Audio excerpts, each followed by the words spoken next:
Welcome to one TV special analysis. నేను మీ RK. Telangana ముఖ్యమంత్రి రేవంత్ రెడ్డి తాను అనుకున్న వాళ్ళకి కానీ తనకు కావాల్సిన వాళ్ళకి సన్నిహితులకి చాలా అండగా ఉంటారు. ఎంత అండగా ఉంటారన్నది మరొకసారి రుజువైంది అనేటటువంటిది పొలిటికల్ సర్కిల్లో వినిపిస్తున్నటువంటి మాట. మనకు గతంలో వైఎస్ రాజశేఖర రెడ్డి గురించి తెలుసు కదా. ఆయన కూడా సేమ్ ఇలాంటి పంతాన్ని అనుసరించేవాళ్ళు. ఆయన నమ్ముకున్న వాళ్ళు, ఆయన్ని నమ్ముకున్న వాళ్ళు, అలాగే పార్టీ వెంట సుదీర్ఘకాలం నడిచిన వాళ్ళకి కానీ వాళ్ళకైనా చాలా ఇంపార్టెన్స్ ఇచ్చేవాళ్ళు. ఆయన కూడా అంతే, తన వారి కోసం పట్టుబట్టి మరి, అది పదవుల విషయం కావచ్చు, పార్టీలో సముచిత స్థానం గురించి కావచ్చు, ఏదైనా కానీ పట్టుబట్టి మరి అధిష్టానం దగ్గర, అంటే కాంగ్రెస్ పార్టీలో ఉంటారు కాబట్టి కాంగ్రెస్ పార్టీ అధిష్టానం నుంచి కూడా పట్టుబట్టి మరి నెగ్గించుకుంటారు అనేటటువంటిది పొలిటికల్ సర్కిల్లో కూడా చెప్తుంటారు. అది చాలా సందర్భాల్లో చూసాం కూడా. మరి ఇప్పుడు రేవంత్ రెడ్డి కూడా సేమ్ అలాగే ఆలోచించడం, తనకు తోడుగా నమ్మకంగా ఉన్న వారి కోసం ఒక కీలక నిర్ణయం అనేది తీసుకున్నారు. మరి వారు ఎవరు, ఆయన తీసుకున్నటువంటి నిర్ణయం ఏంటి ఇవన్నీ చూస్తే ఇప్పుడు తెలంగాణలో చూస్తే 2 రాజ్యసభ సీట్లు ఖాళీ అయ్యాయి. వాటికి సంబంధించినటువంటి ఎన్నికలు కూడా జరగనున్నాయి. అయితే ఈ 2 సీట్లకు చాలా విపరీతమైనటువంటి పోటీ ఏర్పడింది. అయితే ఇందులో ఒక సీట్ అయితే ఇప్పటికే చాలా వరకు కన్ఫామ్ అయిపోయింది 2 సీట్లలో. అది తాజాగా రిటైర్ అవుతున్నటువంటి అభిషేక్ మను సంఘ్వికి మరోసారి రాజ్యసభ సీటును రెన్యువల్ చేస్తున్నారు. అది ఆల్రెడీ ఫిక్స్ అయిపోయింది, దాన్ని పక్కన పెట్టేద్దాం. ఆయన గురించి చెప్పాలంటే కాంగ్రెస్ జాతీయ నాయకత్వానికి అత్యంత సన్నిహితులు కావడంతో ఆయనకి మరోసారి ఈ అవకాశం వచ్చింది అనేటటువంటిది అందరికీ తెలిసిందే. ఉన్నది ఇప్పుడు ఒక సీట్ ఉంది.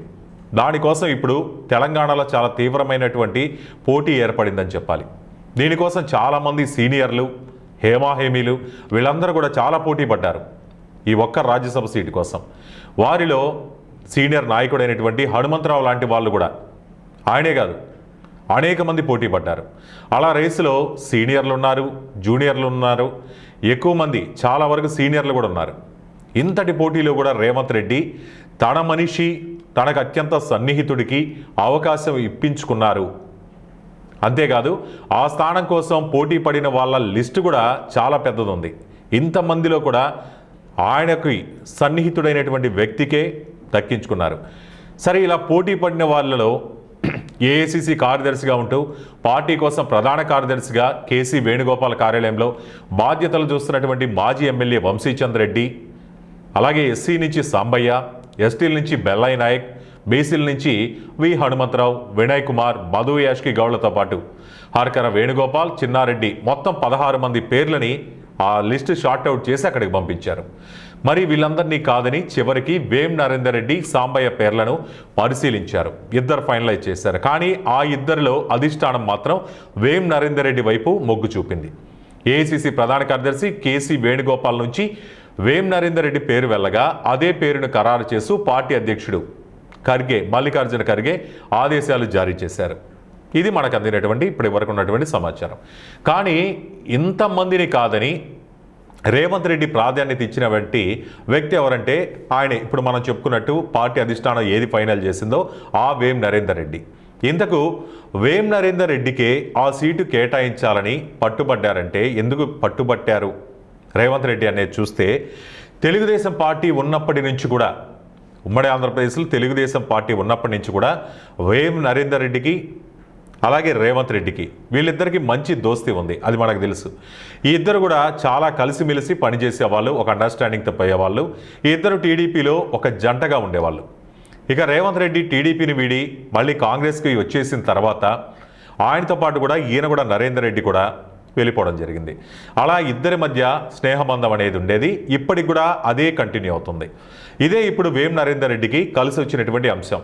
ఎందుకంటే రేవంత్ రెడ్డితో కలిసి చేసినటువంటి ప్రయాణమే ఇప్పుడు రాజ్యసభ సీటు వరకు కూడా వేం నరేందర్ రెడ్డికి కలిసి వచ్చింది.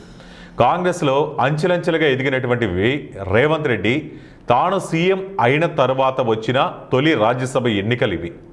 మరి మంచి హోదాలో ఉన్నారు. ఇప్పుడు కాంగ్రెస్ అధిష్టానంలో మంచి గుర్తింపు ఉంది రేవంత్ రెడ్డికి. అందుకే కదా ఆయన్ని సీఎంని కూడా చేయడం జరిగింది. దానివల్ల ఇప్పుడు తన స్నేహితుడికి కూడా ఛాన్స్ ఇప్పించారు అనేటటువంటిది అంటున్నారు. అంటే తనకున్నటువంటి మంచి పేరుని, పలుకుబడిని ఢిల్లీలో తనకున్నటువంటి పంతాన్ని నెగ్గించుకొని మరి ఆయనకి సీట్ ఇప్పించారు.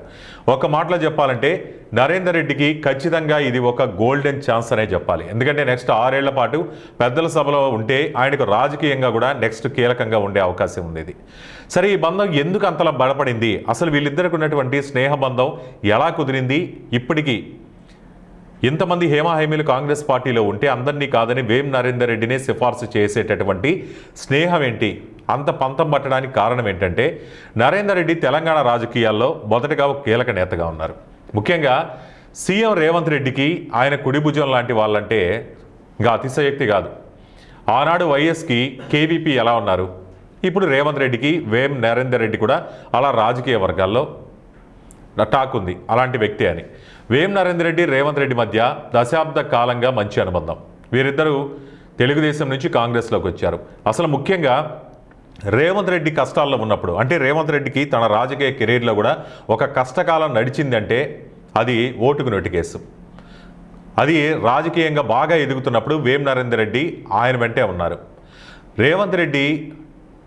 రేవంత్ రెడ్డికి వేం నరేందర్ రెడ్డి ఒక వ్యూహకర్తలా పనిచేశారని చెప్పాలి. అందుకే రేవంత్ రెడ్డి వేం నరేందర్ రెడ్డిని సహచరుడిగానే కాదు, అత్యంత నమ్మకమైన వ్యక్తిగా చూస్తుంటారంటారు. వేం నరేందర్ రెడ్డి పొలిటికల్ హిస్టరీ కూడా చూస్తే ఉమ్మడి ఏపీలో మహబూబాబాద్ నియోజకవర్గం నుంచి 2004లో ఎమ్మెల్యేగా గెలిచినటువంటి వ్యక్తి.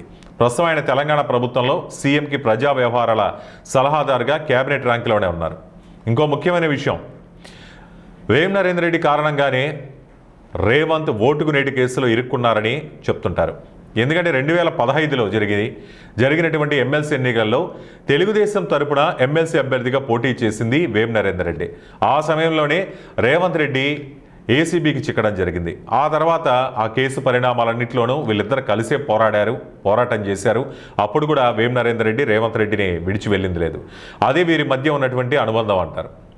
సరే, అది పక్కన పెడితే రాజ్యసభ ఎన్నికల్లో ఇప్పుడు పోటీకి కాంగ్రెస్ అధిష్టానం తెలంగాణ నుంచి 2 అభ్యర్థులను ఎంపిక చేసింది. వారిలో ఒకరు పీసీ ఘోష్ కమిషన్ పిటిషన్పై ప్రస్తుతం ప్రభుత్వం తరపున వాదిస్తున్న సీనియర్ లాయర్ అయినటువంటి అభిషేక్ మను సింఘ్వి. రెండో వ్యక్తి ఈయన. రాజ్యసభ ఎన్నికలకు నామినేషన్ల దాఖలకు కూడా గురువారం, అంటే ఈరోజు మార్చి 5 కావడంతో వీళ్ళిద్దరు కూడా ఇదే రోజు నామినేషన్లు దాఖలు చేస్తారు. ఇకపోతే తనకు స్నేహితుడు, ఎల్లవేళలా తనకు పూర్తి సహకారం అందించే వేం నరేందర్ రెడ్డి జాతీయ స్థాయిలో ప్రాధాన్యత ఉన్న పదవికి ఎంపిక చేయించడంలో ఇప్పుడు రేవంత్ రెడ్డి చాలా వరకు సఫలీకృతుడయ్యాడని పరిశీలకులు విశ్లేషిస్తున్నారు. దీనికి తోడు పార్టీలో వేం నరేందర్ రెడ్డికి ఒక ట్రబుల్ షూటర్గా కూడా మంచి గుర్తింపు తెచ్చుకున్నారు. వీటన్నిటిని లెక్కలోకి తీసుకున్నటువంటి రేవంత్ రెడ్డి ఒకవైపు స్నేహం, ఇంకొక వైపు అయితే పార్టీకి ఆయన ఉన్నటువంటి సేవలు, ఇవన్నీ కూడా చూసి వేం నరేందర్ రెడ్డిని రాజ్యసభకు పంపాలని పట్టుబడితే అధిష్టానం కూడా దానికి ఆమోద ముద్ర వేయడం జరిగింది. అసలు విహెచ్ హనుమంతరావు ఇటువంటి పాత కాపులను కూడా పక్కన పెట్టి మరీ రాజ్యసభకు పంపిస్తోంది. ఒక్క మాటలో చెప్పాలంటే రేవంత్ రెడ్డి అధికారంలోకి వచ్చిన తర్వాత ప్రభుత్వంలోనూ ఇప్పుడు పార్టీ పరంగానూ వేం నరేందర్ రెడ్డికి అగ్రపీఠం వేయడం ఆయన పట్ల రేవంత్ రెడ్డికి ఉన్న అపారమైనటువంటి నమ్మకానికి నిదర్శనం అంటారు. మరి చూడాలి, ఈ ఎంపిక తర్వాత తెలంగాణ రాజకీయాల్లో ముఖ్యంగా ఆ పార్టీలో ఈ రాజ్యసభ సీటు ఆశించిన అనుభవజ్ఞులు, సీనియర్లు దీనిపై ఎలా రియాక్ట్ అవుతారు. పార్టీలో ఇన్ని సంవత్సరాలుగా అనుభవం ఉన్న మాకు ఇవ్వకుండా కేవలం రేవంత్ రెడ్డికి ఒక ఆప్తుడే అనే కారణంతో అతనికి ఆ పదవికి నామినేట్ చేశారా, రాజ్యసభ స్థానాన్ని ఖరారు చేశారా అనేటటువంటి విషయంలో సీనియర్లు ఎలా రియాక్ట్ అవుతారో, ఈ పరిణామం ఇంకెన్ని మలుపులు తిరుగుతుందనేది చూడాలి. సో ఈ అంశంపై మీ అభిప్రాయాలు కామెంట్ రూపంలో తెలియజేయండి. చూస్తూనే ఉండండి 1TV అనాలిసిస్.